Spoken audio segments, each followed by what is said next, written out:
문제에 심지어 대종가요 가사도 나옵니다. 그죠? 그런 이야기. 한시를 적어놓고 박스 안에 한시를 주고 손져 묻기도 하고 뭐 그런 이야기들. 어떤 문제가 나와도 당황하지 말고. 여러분들의 문제는 사진 잘 나오지 않습니다. 주로 사진은 어디에 많이 나옵니까? 한국사 능력검정 시험에 많이 나옵니다. 왜? 그건 응시비가 비싸죠. 18,000원. 그지? 문제도 뭐 50문제 내다 보니까 그건 또 문제지가 칼라잖아, 칼라. 여러분은 흑백인데 7급에 몇 년 전에 아주 충격적인 문제가 나와가지고 학생들이 시비를 걸어도 되는데 조선시대 청화백제를 문제 냈죠. 사진 가지고. 근데 문제지가 흑백이었어. 미친놈이야 이거. 이거 어떻게 알아 이거 흑백인데. 농담이지만은 하여튼 사진보다는 여러분들은 뭘 본다? 지도 이거 지도.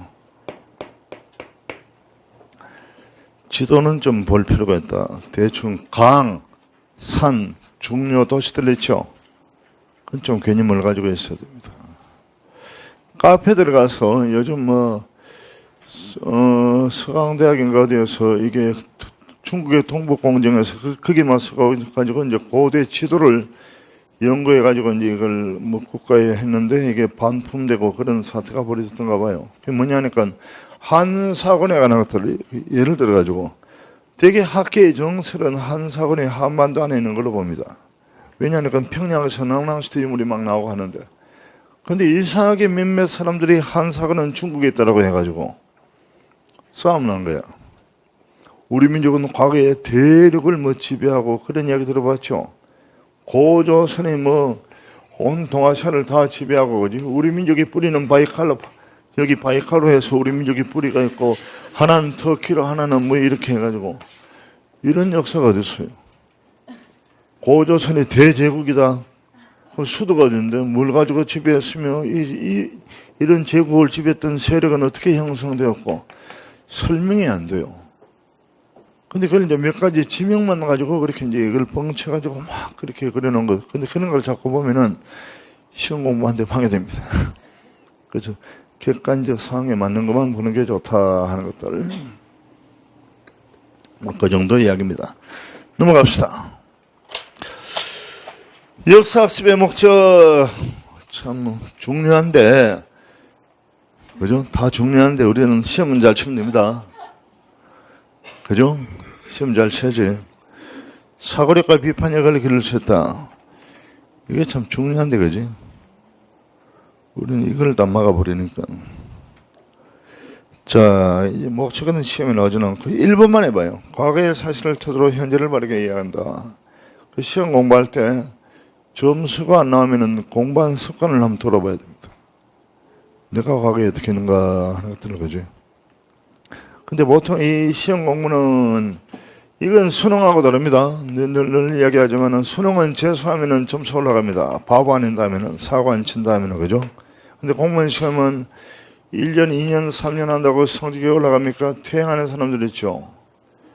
9급을 7년, 8년 해봐요. 박사학위 논문도 쓰겠다.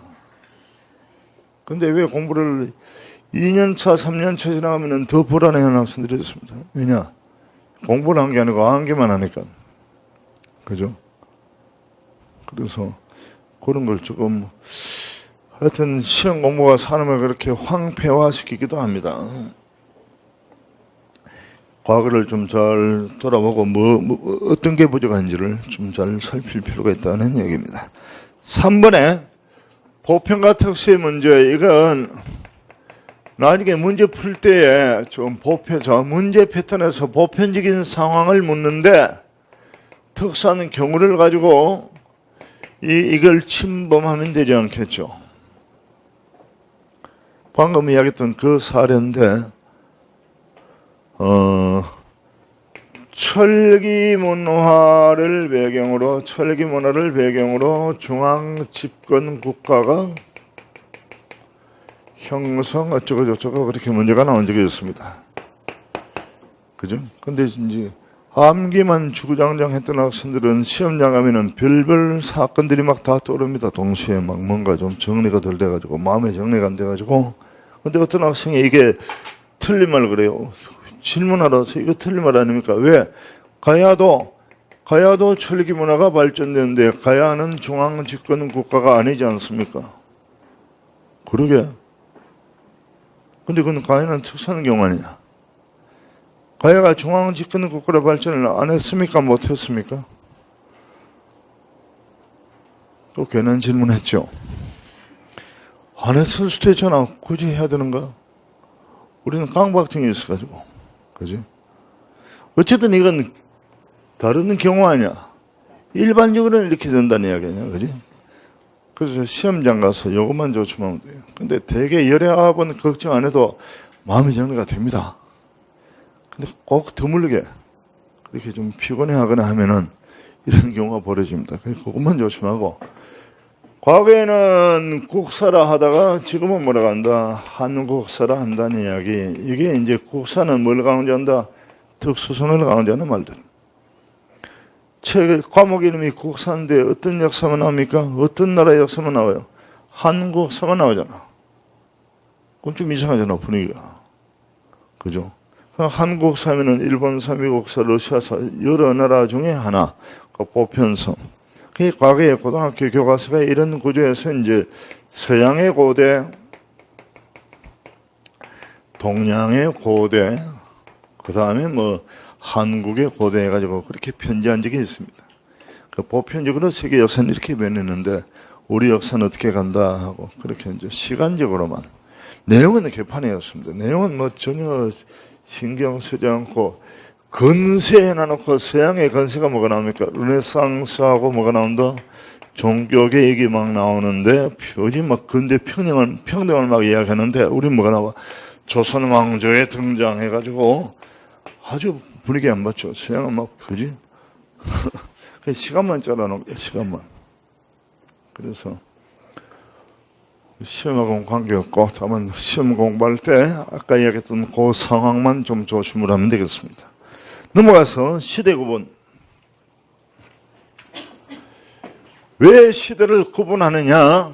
그 이제 역사의 변화를 좀 법칙적으로 설명하는 방법입니다. 그 시대 구분의 첫 단어가 여러분들 교과서는 옛날 교과서 지금도 써먹는 말이 뭐야? 선사문화와 뭐다? 국가의 형성 이런 말 나오죠. 이 말은 교과서만 씁니다. 학자들은 아무도 쓰지 않습니다. 왜? 두 단어는 전혀 상관없는 말입니다. 자, 이걸 가지고 이제 문제 나온 걸 공부하겠습니다. 선사란 말은 무슨 말?